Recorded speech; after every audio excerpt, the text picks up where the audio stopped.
ನಮಸ್ಕಾರ. ನೀವು ನೋಡುತ್ತಿರುವುದು ರಾಯಚೂರು ನ್ಯೂಸ್ 007ಗೆ ಸ್ವಾಗತ. ಕ್ಷಣ ಕ್ಷಣದ ನ್ಯೂಸ್ ವೀಕ್ಷಿಸಿ, ಪ್ರೋತ್ಸಾಹಿಸಿ. ಅದೇ ರೀತಿಯಾಗಿ ಲೈಕ್ ಮಾಡಿ, ನಿಮ್ಮಲ್ಲಿರುವ ಪ್ರತಿ ವಾಟ್ಸ್ಆಪ್ ಗ್ರೂಪ್ಗೆ ಶೇರ್ ಮಾಡಿ. ನಿಮ್ಮ ಯಾವುದೇ ವಿಡಿಯೋ, ಸುದ್ದಿ ಹಾಗೂ ಜಾಹೀರಾತು ಬರಲು ನಮ್ಮ ರಾಯಚೂರು ನ್ಯೂಸ್ 007ಗೆ ಸಂಪರ್ಕಿಸಿ. ಪಾಲಿಕೆಯಿಂದ ಸಿಗ್ನಲ್ಗಳಲ್ಲಿ ನೆರಳು ಪರದೆ ಅಳವಡಿಕೆ.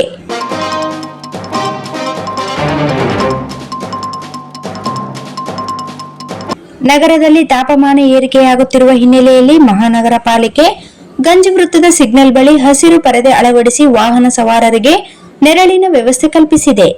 ಪ್ರತಿ ವರ್ಷ ಬೇಸಿಗೆಯ ಆರಂಭದಲ್ಲೇ ಈ ವ್ಯವಸ್ಥೆ ಮಾಡಲಾಗುತ್ತಿತ್ತು. ಆದರೆ ಈ ಬಾರಿ ಏಪ್ರಿಲ್ ಕೊನೆಯ ವಾರದವರೆಗೂ ನೆರಳಿನ ವ್ಯವಸ್ಥೆ ಆಗದ ಹಿನ್ನೆಲೆಯಲ್ಲಿ ಸಾರ್ವಜನಿಕರು ತೀವ್ರ ಅಸಮಾಧಾನ ವ್ಯಕ್ತಪಡಿಸಿದ್ದರು. ನಗರದಲ್ಲಿ 41 ಡಿಗ್ರಿ ತಾಪಮಾನ. ರಾಜ್ಯದಲ್ಲೇ ರಾಯಚೂರಿನಲ್ಲಿ ಅತಿ ಹೆಚ್ಚು ಬಿಸಿಲು ಇದೆ. ಸಿಗ್ನಲ್ನಲ್ಲಿ ನೆರಳು ಪರದೆ ಅಳವಡಿಸುವಂತೆ ಸಾರ್ವಜನಿಕರು ಹಾಗೂ ಸಂಘ ಸಂಸ್ಥೆಗಳ ಮುಖಂಡರು ಮಹಾನಗರ ಪಾಲಿಕೆ ಮತ್ತು ಜಿಲ್ಲಾಡಳಿತಕ್ಕೆ ಮನವಿ ಸಲ್ಲಿಸಿದ್ದರು. ಈ ವರ್ಷ ನಗರದಲ್ಲಿ ಗರಿಷ್ಠ ತಾಪಮಾನ 42 ರಿಂದ 44.1 ಡಿಗ್ರಿಯವರೆಗೆ ದಾಖಲಾಗುತ್ತಿದ್ದು, ಸಿಗ್ನಲ್ಗಳಲ್ಲಿ 120 ಸೆಕೆಂಡುಗಳ ಕಾಲ ಕಾಯಬೇಕಾಗಿರುವ ಬೈಕ್ ಸವಾರರು ಬಿಸಿಲಿನ ತಾಪಕ್ಕೆ ಹೈರಾಣಾಗುತ್ತಿದ್ದರು. ಈ ಹಿನ್ನೆಲೆ ಗಂಜ್ ವೃತ್ತದ 3 ಕಡೆಗಳಲ್ಲಿ ದೊಡ್ಡ ಕಂಬಗಳನ್ನು ಅಳವಡಿಸಿ ಹಸಿರು ಪರದೆ ಹಾಕುವ ಮೂಲಕ ತಾತ್ಕಾಲಿಕ ನೆರಳಿನ ವ್ಯವಸ್ಥೆ ಮಾಡಲಾಗಿದೆ. ಇನ್ನೊಂದೆಡೆ ಬಸವೇಶ್ವರ ವೃತ್ತದಲ್ಲಿಯೂ ಶಾಶ್ವತ ನೆರಳಿನ ವ್ಯವಸ್ಥೆಗಾಗಿ ಕಬ್ಬಿಣದ ಕಂಬಗಳನ್ನು ಅಳವಡಿಸಲು ಗುಂಡಿ ತೋಡಲಾಗಿದ್ದು, ಇನ್ನೆರಡು ದಿನಗಳಲ್ಲಿ ಹಸಿರು ಪರದೆ ಅಳವಡಿಸಲಾಗುತ್ತದೆ ಎಂದು ಅಧಿಕಾರಿಗಳು ತಿಳಿಸಿದ್ದಾರೆ. Sagar DTP centre.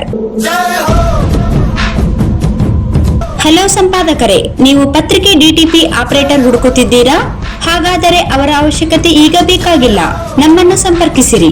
ಇಂದೇ ನಿಮ್ಮ ಪತ್ರಿಕೆಯ 4 ರಿಂದ 6 ಪುಟಗಳವರೆಗೆ ನಿಮ್ಮ ಪತ್ರಿಕೆಯ ಪುಟ ವಿನ್ಯಾಸವನ್ನು ಮಾಡಿಕೊಡಲಾಗುವುದು.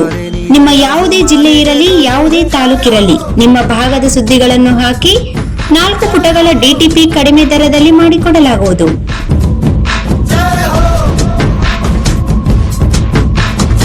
ಹಿಂದೆ ಸಂಪರ್ಕಿಸಿ. ಮೊಬೈಲ್ ಸಂಖ್ಯೆ 8431593151 ಮತ್ತು 9611114528 ಸಂಪರ್ಕಿಸಿ.